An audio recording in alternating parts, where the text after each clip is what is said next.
చాలా దురదృష్టం. ఒక మనిషికి నిజమైన దురదృష్టం ఏమిటి చెప్పమంటావా? ఒక ఆడదాని సంపాదన మీద ఆధారపడి బ్రతకటం. గురుగారు నన్ను ఏదో దెబ్బ కొట్టాలని చూస్తున్నారే.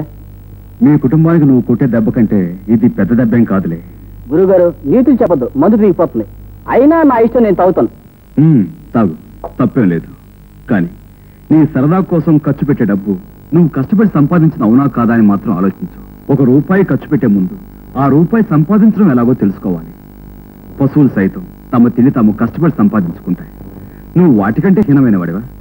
రాజా, నా మాటలకి నీకు రావాల్సింది కోపం కాదు, పంతం, పట్టుదల.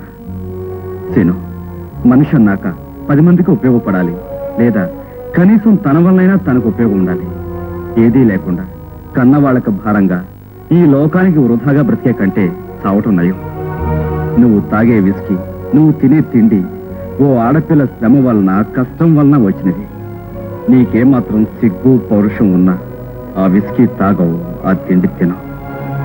వస్తా.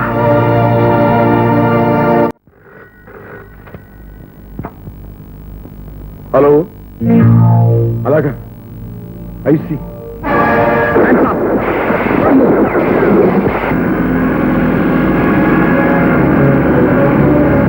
Inspector, arrest. Constables, come